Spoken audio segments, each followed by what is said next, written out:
Hello साथियों, सभी का सनाया एजुकेशन यूट्यूब चैनल में आपका हार्दिक स्वागत है। आज के इस वीडियो में हमने जैसे कि आपको पहले बताया था कि जो पिछली वीडियो थी हमारी वो थी सिंधु घाटी सभ्यता और वैदिक संस्कृति को लेकर थी।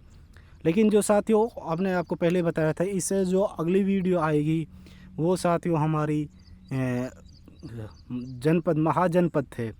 ठीक है, महाजनपद 16 महाजनपदों को लेकर हमारी अगली वीडियो होने वाली है। जैसे कि साथ ही हमने आपसे वादा करा था, तो ये वीडियो हमारी अगले महाजनपद से रिलेटेड रहेगी।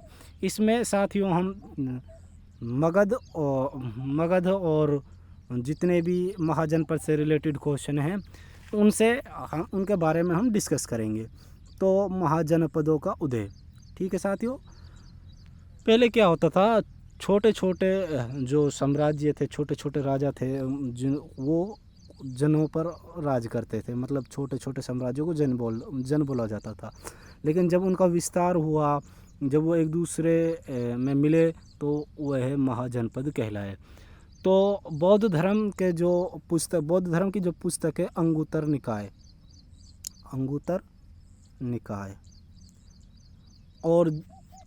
निकाय, ठीक है साथियों। और उसमें 16 महाजनपदों का उल्लेख है।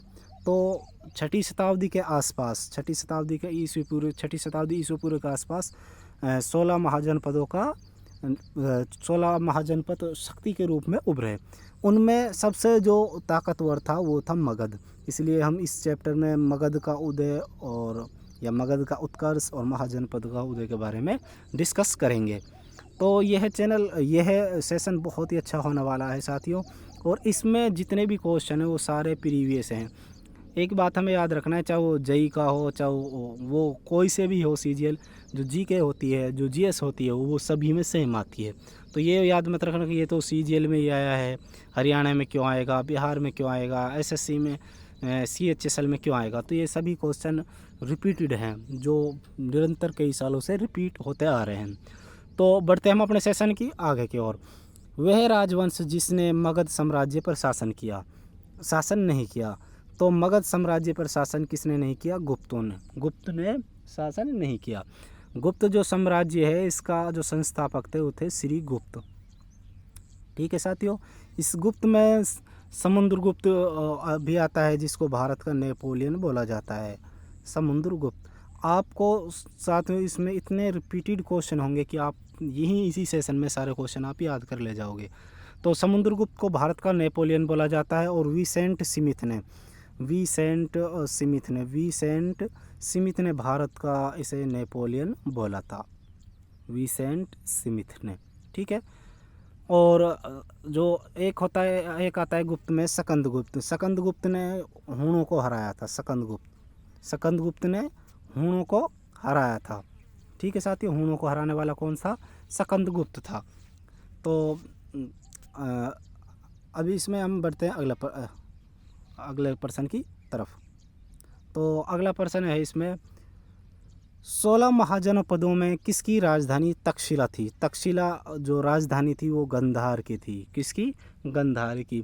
तो 16 महाजनपद हैं, उनमें से जैसे वत्स्य की राजधानी थी कौसंबी। वत्स्य की कौन सी थी?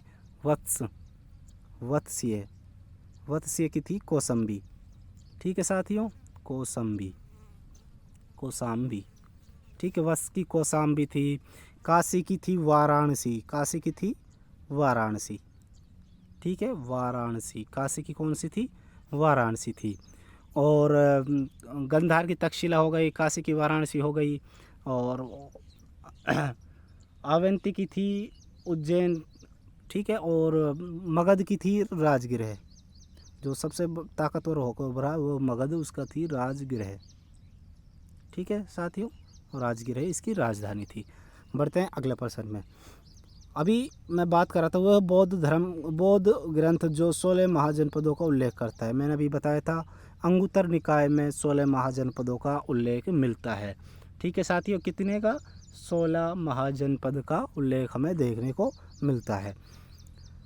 प्रारंभ में राजगाह जो आधुनिक में राजगीर का प्राकृतिक नाम है वो मगध की राजधानी थी बिहार की। वो किसकी राजधानी थी? बिहार की। मगध है जो वो फ़िलहाल बिहार में है और उसकी राजधानी राजगीर थी। राजशाही राज्यों में से एक नहीं है जो कि 7वीं और 6वीं सदी के शुरू में ईसा पूर्व भारत में मौजूद था। वैशाली। वैशाली है जो राजशाही राज्यों में नहीं है, जो 6वीं और 7वीं शताब्दी की ईसा पूर्व में शुरू हुए थे। महिर भोज शासक थे प्रतिहार वंश के। महिर भोज शासक कहाँ के थे? प्रतिहार वंश के।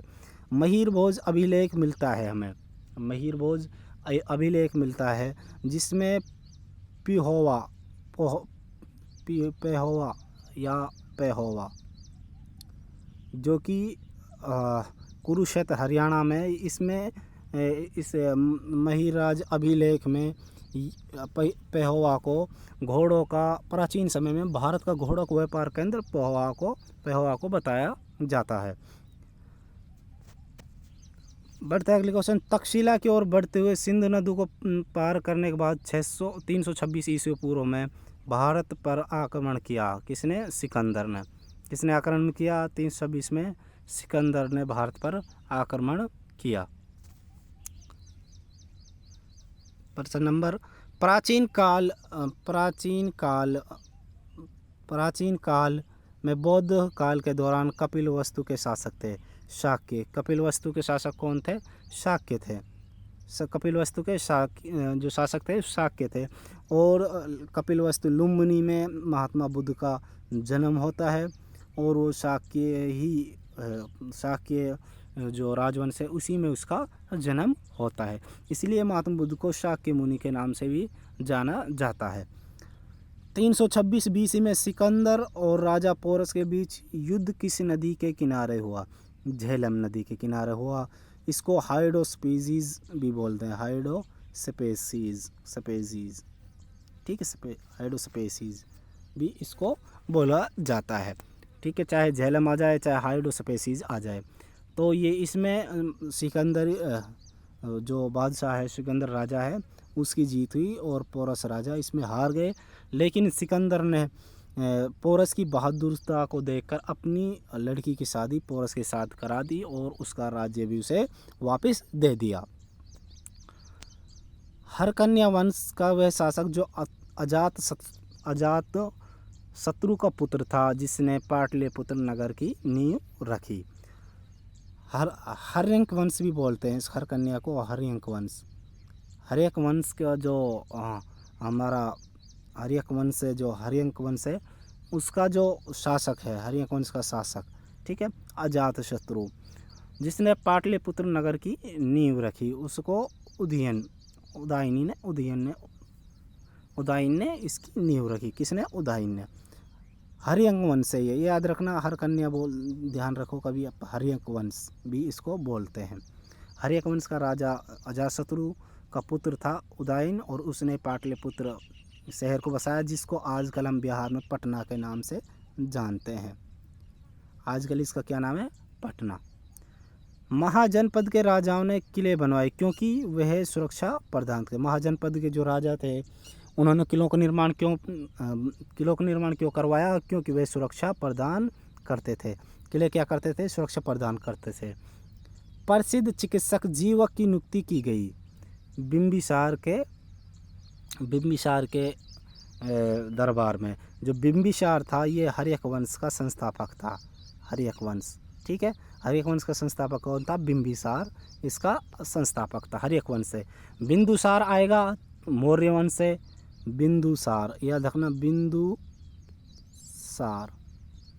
और एक है बिंबिसार।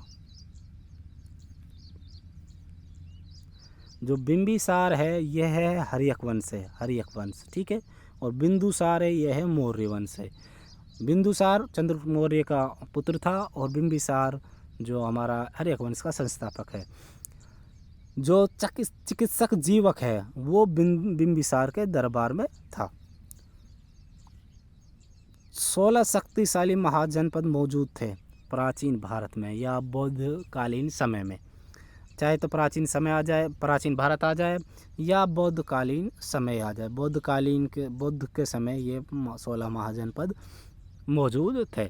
और इसका वर्णन हमें कहाँ मिलता है, अंगुत्तर निकाय में देखने को मिलता है, कि जो कि बौद्ध धर्म की एक पुस्तक है। और बौद्ध धर्म की जितनी भी पुस्तकें हैं वो ज़्यादातर उनकी भाषा पाली भाषा में लिखी गई हैं, क्योंकि उस समय पाली भाषा आम लोगों की भाषा थी। मगध एक शक्तिशाली महाजनपद होते हुए भी वैशाली बिहार में अपनी राजधानी वज्जी सहित प्रशासन में एक स्वरूप के अधीन था, जो कहलाता था गणिया संघ। ठीक है साथियों, जो मगध है उसकी शक्तिशाली महाजन होने के बावजूद वैशाली बिहार में अपनी राजधानी वज्जी सहित प्रशासन के अन्य स्वरूप का अधीन था, जो कहलाता था गण या संघ। ये जितने भी वो हुए हैं जनपद हुए हैं, ये गण या संघ से मिलकर बने थे। अब बात कर लेते हैं हम जैन धर्म और बौद्ध धर्म, भगवत एवं शैव धर्म। जैन धर्म, महावीर जैन 24वें तीर्थकार थे इनके, ठीक है, ऋषभदेव पहले थे। और बौद्ध धर्म, महात्मा बुद्ध ने बुद्ध धर्म की स्थापना करी।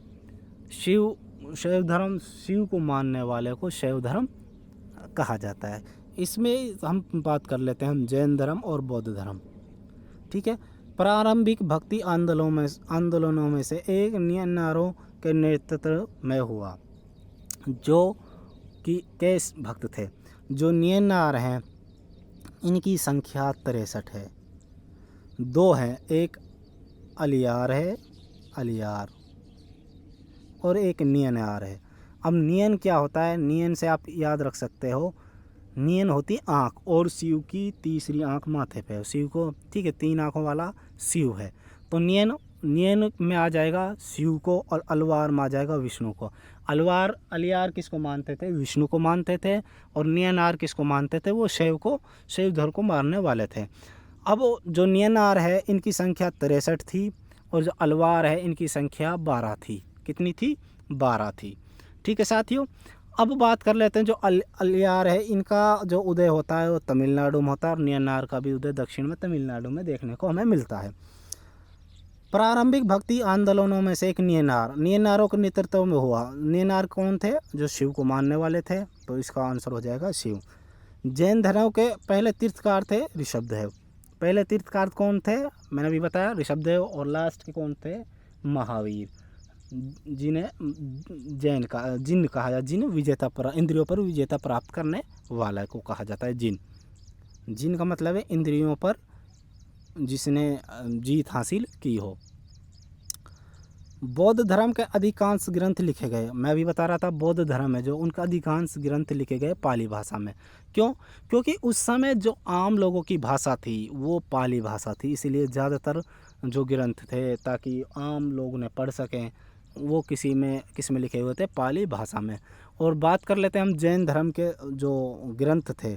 जैन धर्म के जो ग्रंथ थे वो प्राकृतिक भाषा में लिखे गए थे। किस में, प्राकृत भाषा में, ठीक है। गौतम महात्मा बुद्ध के जीवन की वह घटना जिससे स्तूप संबंधित है। स्तूप जो शब्द है वो मृत्यु से है, निर्वाण से है, मृत्यु से निर्वाण से है। बुरी आत्माओं को भगाने के लिए बौद्ध धर्म द्वारा किया जाने वाला हिमाचल प्रदेश का नृत्य का एक रूप है। एक याद रखना, जो छम नृत्य है वो हिमाचल प्रदेश में किया जाता है। करा क्यों जाता है, इसमें हम जो बुरी आत्माएं होती हैं उनको भगाने के लिए नृत्य करा जाता है। तो छम नृत्य बौद्ध धर्म से बुरी आत्माओं को भगाने के लिए, बुद्ध धर्म बुरी आत्माओं को भगाने के लिए किया जाता है, और ये हिमाचल प्रदेश में ख़ास तौर पर किया जाता है। भगवान गौतम बुद्ध के जीवन काल के दौरान 7वीं 6वीं शताब्दी ईसा पूर्व में कितनी महाजनपद या अस्तित्व में थे। हमने बात करी थी पहले भी कि जो 16 महाजनपद थे वो प्राचीन भारत में थे, या बोल सकते हैं बौद्धकालीन समय में हमें देखने को मिलते हैं। साथियों, अगर वीडियो अच्छी लगे कृपया करके हमारे चैनल को सब्सक्राइब ज़रूर करें, और वीडियो को अपने ग्रुपों में अपने दोस्तों के साथ शेयर ज़रूर करें। आपका एक शेयर हमें मोटिवेशन देता है, आपका एक लाइक हमें मोटिवेशन देता है, ताकि हम आगे भी इसी तरह अपने वीडियो लाते रहें और आपको क्लास प्रोवाइड कराते रहें। ठीक है साथियों, प्लीज़ कृपया करके आपसे विनती है, आप वीडियो को लाइक, शेयर और सब्सक्राइब ज़रूर करें, और साथ ही साथ कमेंट मैं कमेंट सेक्शन में अपने कमेंट ज़रूर डालें कि वीडियो आपको कैसी लगी। तो 16 जो महाजनपद थे वो महात्मा बुद्ध के समय हमें देखने को मिलते हैं। अब लाइट ऑफ एशिया, एशिया की ज्योति जो कहा जाता है वो महात्मा बुद्ध को कहा जाता है साथियों। किसको कहा जाता है? महात्मा बुद्ध को। महात्मा बुद्ध को हम एशिया की ज्योति, लाइट ऑफ एशिया के नाम से भी जानते हैं। जातक कथाएं हमें देखने को मिलती हैं बौद्ध धर्म में।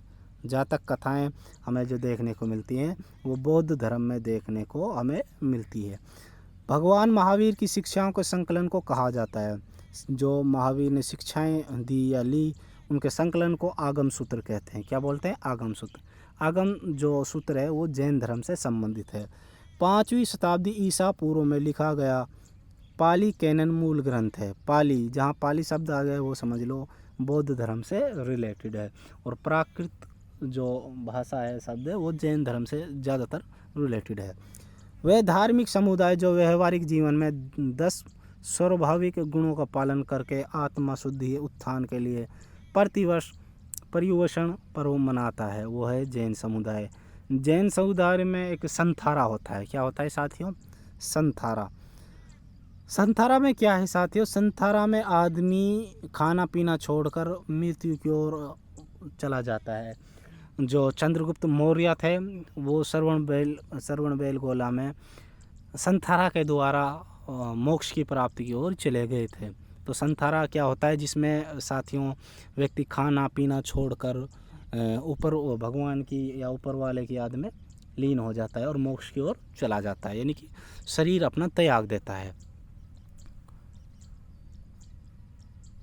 12वीं सदी के कर्नाटक में वीर शैव अनुयायी थे। वीर जो शैव अनुयायी थे बसवन्ना के थे। कहाँ के थे? बसवन्ना के। 3री बौद्ध संगति आयोजित हुई वो है पाटलिपुत्र में। अभी हम आपको सारी बौद्ध संगति याद करवा देते हैं, 1ली, 2री, 3री और 4थी। एक बार लिख लेते हैं हम साथियों। 1ली, 2री, 3री और 4थी। पहली हुई थी राजगृह में। कौन से? राजगृह, अजात शत्रु के समय। अजात शत्रु, ठीक है, अजात शत्रु के समय हुई थी। 2री हुई थी वैशाली, ठीक है साथियों, वैशाली। वैशाली जो हुई थी वो साथियों, वैशाली जो हुई थी वो थी काला अशोक के समय। 3री साथियों हुई थी पाटलिपुत्र में। पाटलिपुत्र ये हुई थी अशोक के समय।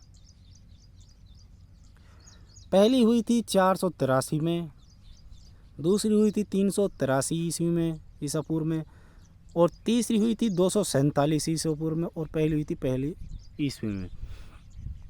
तो 3री हुई थी हमारी पाटलिपुत्र अशोक के समय, और 4थी हुई थी हमारी कुंडलवन या कुंडलग्राम कश्मीर में, और ये हुई थी हमारी कुंडलवन कनिष्क के समय। किसके समय? जो लास्ट की हुई थी वो कनिष्क के समय हुई थी। तो हम इस तरीके से भी इसको याद रख सकते हैं।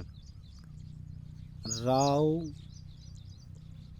पाकू, ठीक है साथियों, ए के। राव से राजगृह, अजातशत्रु, वैसे वैशाली, काला अशोक, पास है पाटलिपुत्र अशोक, और कैसे कुंडलवन, कैसे कनिष्क, राव पाकू ए के। तो इस तरीके से हम याद रख सकते हैं। तो 3री हुई थी हमारी वो पाटलिपुत्र, राव पा मतलब पाटलिपुत्र में हुई थी, और ये 247 ईस्वी पूर्व में हुई थी, और इस समय अशोक ने ये बौद्ध संगति करवाई थी। ठीक है साथियों, याद रखना। चलते हैं, बढ़ते हैं अगले क्वेश्चन पर। 4 महान सत्य, द 4 नोबल ट्रूथ्स की अवधारणा दी गई है, वो बौद्ध धर्म में दी गई है। ठीक है, 4 कौन कौन से? दुख का कारण है, दुखों का निवारण, और दुख समुदाय।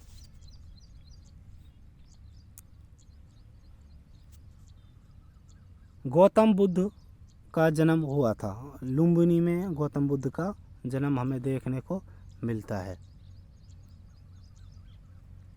गौतम बुद्ध का जन्म कहाँ हुआ? लुम्बिनी में हुआ।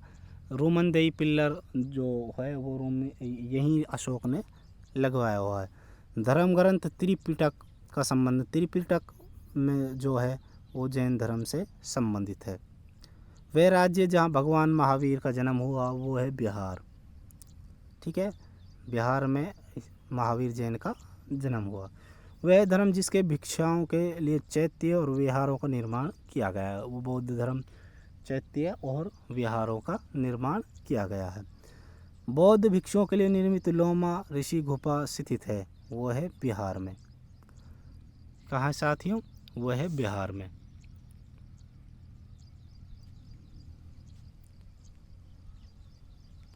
अब इस सेशन में हम मौर्य साम्राज्य के बारे में थोड़ा और पढ़ लेते हैं। ठीक है, फिर उसके बाद गुप्त साम्राज्य से हम आगे करेंगे। या चलो आज की क्लास हम यही रहने देते हैं। कृपया हमारे चैनल को शेयर और सब्सक्राइब ज़रूर करें। सनाया एजुकेशन पर बने रहने के लिए आपके बहुत बहुत धन्यवाद साथियों।